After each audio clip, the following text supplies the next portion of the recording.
Assalamualaikum warahmatullahi wabarakatuh. Waalaikumsalam warahmatullahi wabarakatuh. Alhamdulillah, selamat datang di podcast perdana PJNU Kabupaten Badung melalui program dari teman-teman LTN NU Kabupaten Badung. Pada sore hari ini, alhamdulillah, kami dari keluarga besar PJNU Badung kedatangan Al-Mukarrom Romo Kiai Haji Fahmi Amrullah Azik yang familiar kita sebut dengan Gus Fahmi beserta Bu Nyai. Pada sore hari ini kita sudah bersama beliau-beliau. Insya Allah dalam beberapa menit ke depan kita akan berbincang-bincang tentang berbagai hal khususnya mengenai NU. Baik, langsung saja kita sapa beliau. Assalamualaikum Pak Yai. Waalaikumsalam warahmatullahi wabarakatuh. Selamat datang Sugeng Rawu di Pulau Bali, khususnya di Kabupaten Badung. Alhamdulillah kita di Kabupaten Badung beberapa minggu yang lalu PJNU sudah dilantik dan alhamdulillah kita sudah mulai bekerja nyusun program. Kerja juga sudah dilaksanakan. Salah satunya program perdana podcast dari LTN hari ini sedang jenengan alhamdulillah. Baik. Untuk mengawali perbincangan kita, terutama di Pulau Bali ini, alhamdulillah khususnya di Badung, Kabupaten Badung, NU itu mendapat tempat yang alhamdulillah baik di kacamata pemerintahan maupun masyarakat, karena kita sesuai dengan cita-cita NU tersendiri, yakni selalu merawat kerukunan berbangsa dan bernegara. Maka kita implementasikan warga NU selalu menjadi contoh bagi masyarakat lain di Kabupaten Badung.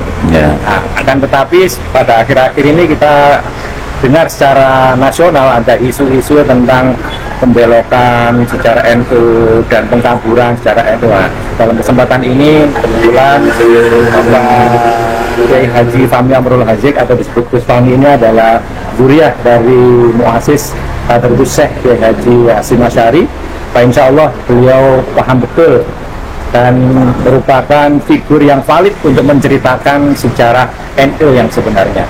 Monggo Pak Yai. Assalamualaikum warahmatullahi wabarakatuh.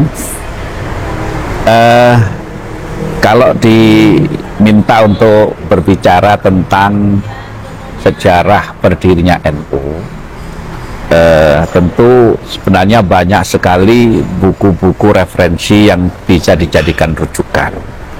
Cuma akhir-akhir ini ada klaim bahwa berdirinya NU itu atas restu 5 orang habaib, dan ini disampaikan oleh seorang habib dengan menyebut beberapa nama. Tentu beberapa waktu yang lalu saya jelaskan dan itu sempat diviralkan lewat YouTube. Saya menyampaikannya begini, sepengetahuan saya berdasarkan buku sejarah berdirinya NU yang saya baca, berdirinya NU itu atas restu Syekhona Khalil dengan wasilah, dengan perantaraan Kiai As'ad Samsul Arifin yang dipasrai oleh Syekhona untuk membawa tongkat tasbih serta bacaan Ya Jabbar Ya Qahar dan diantarkan kepada Hadratus Syekh. Artinya Kiai As'ad itu pelaku, ya, dan beliau menceritakan hal tersebut dan itu ada videonya. Artinya insya Allah apa yang diceritakan ini valid, ya. Kemudian ketika ada klaim bahwa berdirinya NU ini atas restu 5 orang habaib, tentu harus dibuktikan karena sejarah ini hitam putih. Jadi saya sempat mengatakan kalau memang itu ada bukti, ada dokumen, ada manuskrip, ada fakta, syukur-syukur ada saksi pelaku yang bisa mempertanggungjawabkan, monggo kita tidak akan menolak, ya. Kalau perlu nanti saya yang mengumumkan, saya bilang gitu. Nah, karena sejarah ini tidak bisa berdasarkan keyakinan dan perasaan. Sejarah itu hitam putih. Jadi harus ada bukti, harus diverifikasi, divalidasi, sehingga nanti kalau sudah dilakukan penelitian, diverifikasi, dan ternyata itu memang ada, klaim itu benar, kita akan terima.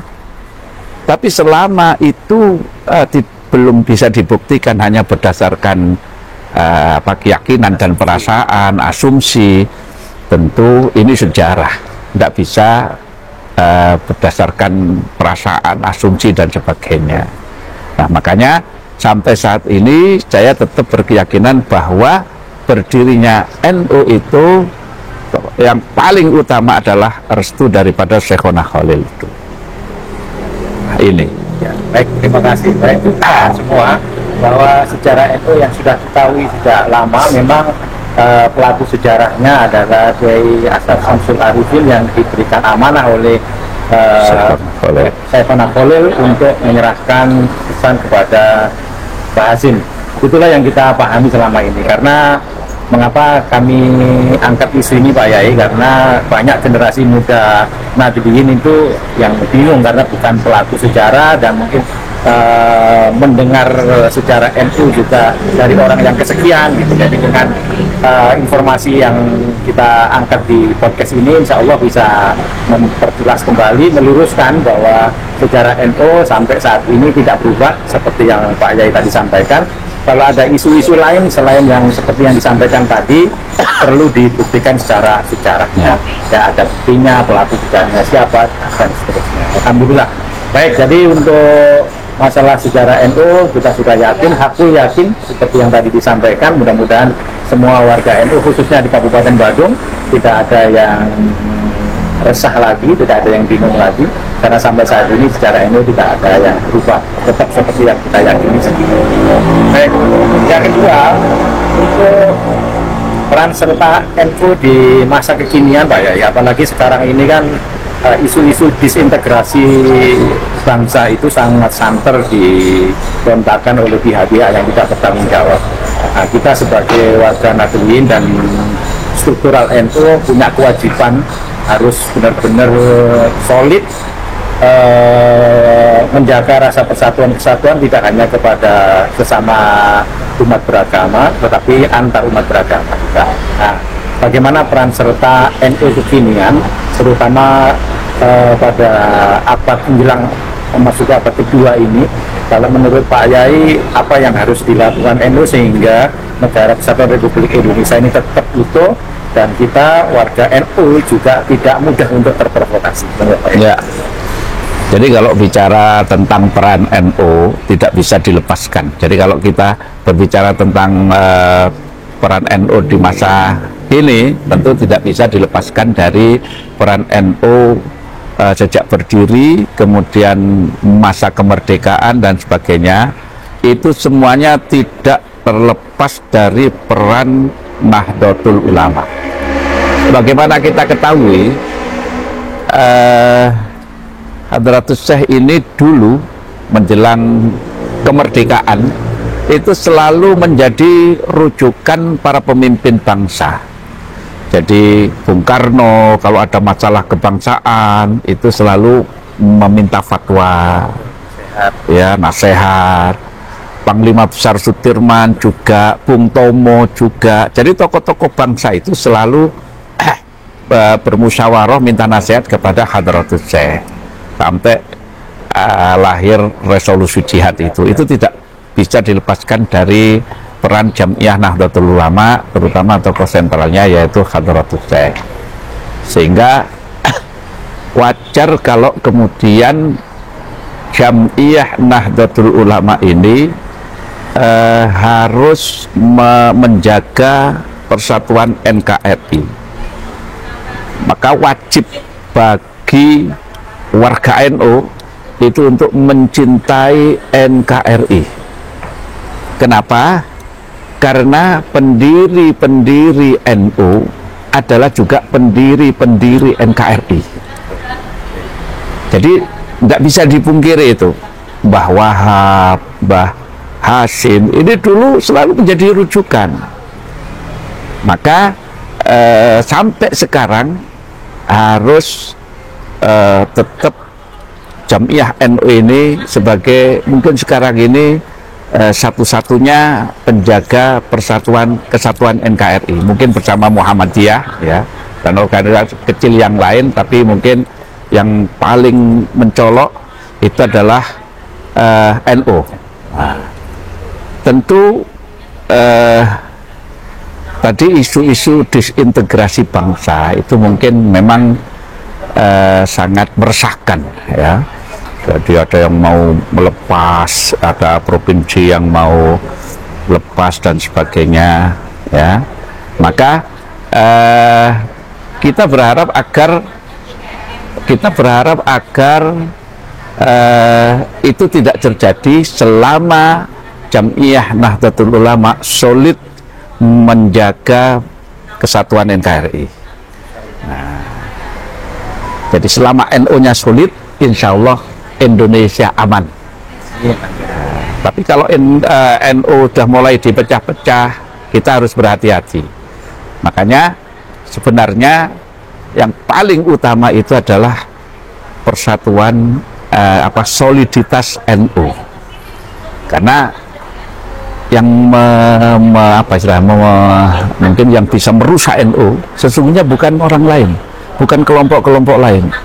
Yang bisa merusak NU itu adalah ya orang NU sendiri, bukan orang lain, bukan ormas lain. Makanya kita harus betul-betul menjaga soliditas.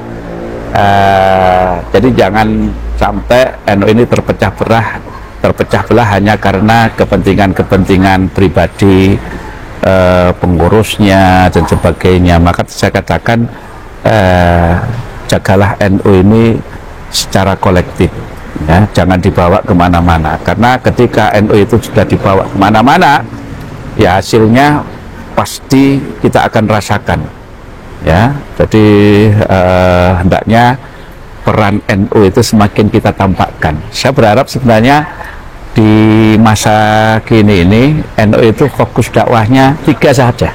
Pertama pendidikan, yang kedua kesehatan, dan yang ketiga ekonomi. Jadi jangan ditonjolkan dakwah politiknya itu, jangan. Ini saja kalau kita ini ya, mungkin di Badung ya, ini dakwah di bidang kesehatan itu apa? Mungkin ada klinik NU, ada rumah sakit NU. Pendidikan mungkin punya sekolah yang bagus. Nah, ekonomi itu juga perlu untuk kemandirian Jamiah. Nah, kalau Jamiahnya mandiri, maka nanti hasilnya itu akan bisa dirasakan oleh jamaah. Jadi punya perusahaan, misalnya di beberapa daerah kayak di Magelang itu punya transportasi bis yang bisa dicharterkan, direntalkan, dan itu menghasilkan. Kemudian air minum dalam kemasan dan sebagainya, sebenarnya sederhana. Kalau itu warga NU, jadi produk NU untuk warga NU itu insya Allah bisa menghidupi. Ya, kami di Jombang ini juga ada RSNU yang alhamdulillah sudah beroperasi, dan setiap tahun tentu mendapatkan dividen daripada laba yang didapat oleh RSNU itu. Ya, bisa mencapai ratusan juta itu untuk kemandirian. Juga punya BMT. Walaupun mungkin tidak sebesar dividennya, tidak sebesar RSNU, tentu ya cukup lumayan juga lah untuk menambah pemasukan. Jadi 3 ini aja: pendidikan, kesehatan, dan ekonomi.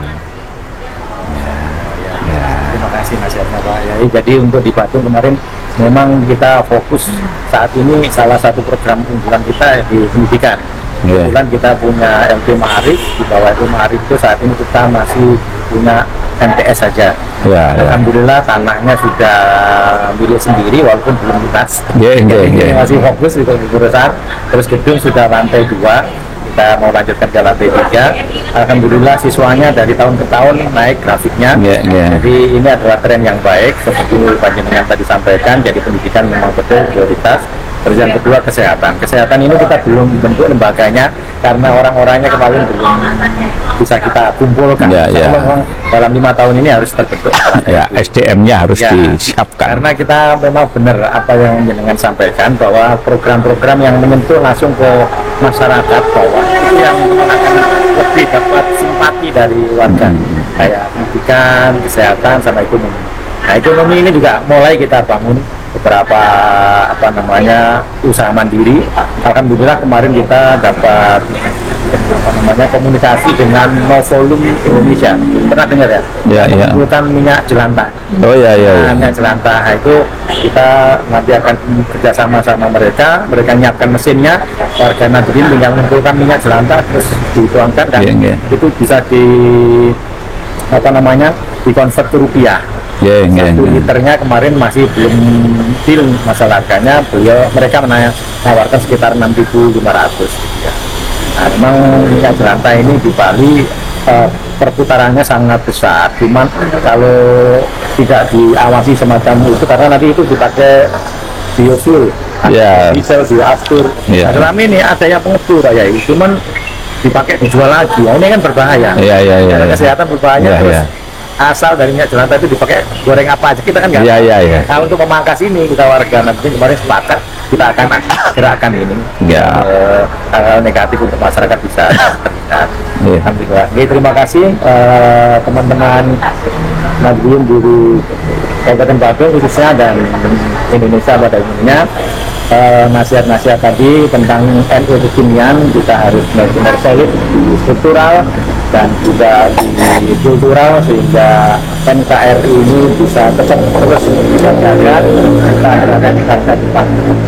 Dan terakhir mungkin nasihat kita selaku kepengurusan yang baru, jadi memang banyak hal yang kita harus mintakan nasihat kepada para sesepuh, para kiai, karena langkah-langkah kita ini memang selalu tidak menutup kemungkinan ada saja yang ganggu, jadi tidak bisa lurus. Ya, alhamdulillah kalau kita di Badung, pemerintah Badung itu sudah paham betul bahwa historikal NU keberadaannya itu selalu bersama dengan pemerintah, karena historinya yang membidangi kemerdekaan ini orang NU gitu, semua sisi NU.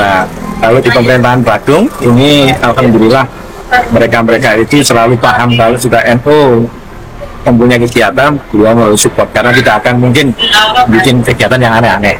Nah, terakhir nasihat dari Pak Yai untuk kami di Badung secara struktural bagaimana kerja, mungkin yang terakhir nanti bisa punya nambahkan karena di dalam NU ini juga ada muslimat. Kadang-kadang muslimatnya itu ya seperti panjenengan bilang tadi malam, ngurusi NU itu gampang, tapi ngurusin pengurusnya ini yang susah. Kadang-kadang muslimat itu agak ya dalam tanda kutip sering ada selisih paham lah. Untuk bisa menyatukan ini, nanti mohon nasihat dari Pak Yai. Ya, jadi kunci suksesnya ngurus NU pertama soliditas, kemudian yang kedua ikhlas. Kenapa? Karena yang saya maksud dengan ikhlas dalam ngurus NU itu, kita harus siap untuk menjadi apapun di NU dan siap tidak menjadi apapun. Karena ngurus NU itu kan tidak harus jadi pengurus. Betul. Kalau kita ini tidak ikhlas dalam mengurus NU, pasti ketika kita itu tidak menjadi apa-apa, itu ya kadang-kadang punya mangkel, ya kalau orang Jawa mangkel, kadang-kadang terus purik dan sebagainya. Syukur-syukur kadang-kadang sampai menggugat dan sebagainya. Makanya keikhlasan ini penting. Siap, keikhlasan itu diwujudkan dalam bentuk siap untuk menjadi apapun dan juga siap untuk tidak menjadi apapun. Makanya kita mengenal dalam NU itu tidak dikenal masa kerja, yang dikenal adalah masa khidmat. Kenapa? Karena kalau menggunakan istilah masa kerja itu dikhawatirkan jadi pengurus NU nanti jadi pekerjaan. Padahal khidmat itu artinya pengabdian. Ya. Nah, pengabdian itu ya mengabdi. Mengabdi itu ya tidak dapat apa-apa. Paling tidak dapat barokah. Nah, maka pesan saya terakhir, berilah NU manfaat. Jangan memanfaatkan NU. Itu aja. Terima kasih nasihatnya Pak Yai. Jadi yang pertama kita harus solid, yang kedua kita harus ikhlas, dan yang ketiga berilah NU manfaat. Jangan mengambil manfaat dari NU. Mungkin dari Bu Nyai terakhir, kita ada fatayat, alhamdulillah sampai saat ini masih pasif. Masih pasif karena memang agak susah mengumpulkan fatayat. Yang kedua muslimat alhamdulillah sudah aktif. Mohon nasihatnya Bu. Ya mungkin untuk pengurus apa yang ikut aktif fatayat muslimat mungkin harus tetap ikhlas, semangat ya, Walaupun ya ikhlas walaupun ya malah harus bisa mengajak mungkin para generasinya diajak untuk aktif ya. Mungkin punya kegiatan-kegiatan yang apa seperti ya sehari-harinya itu ya untuk kegiatan ya amin, mudah-mudahan manfaat barokah kedepannya untuk ibu-ibu fatayat dan muslimat. Amin. Assalamualaikum warahmatullahi wabarakatuh. Sangat Pak Yai, selamat menikmati suasana Pulau Dewata. Jadi alhamdulillah selama 1 minggu ini jadwalnya Pak Yai full, tapi mudah-mudahan bisa sempat untuk juga jalan-jalan. amin. Ini adalah merupakan ciptaan Allah yang kecil di Indonesia yang terkenal sampai ke dunia. Bahkan kalau turis ini Pak Yai lebih tahu Bali daripada Indonesia. Oh, iya. Kadang-kadang nanya Indonesia tuh mananya Bali gitu. Wah gitu ya. Apanya Bali gitu ya. Oke, baik, terima kasih sekali lagi kepada Romo Kiai sama Bu Nyai atas kehadirannya di podcast PCNU Badung. Mudah-mudahan apa yang disampaikan bisa bermanfaat kepada kita semua. Amin. Dan membawa berkah kepada PCNU Badung khususnya dan LTNU pada umumnya. Terima kasih, kurang lebihnya mohon maaf. Wallahul muwaffiq.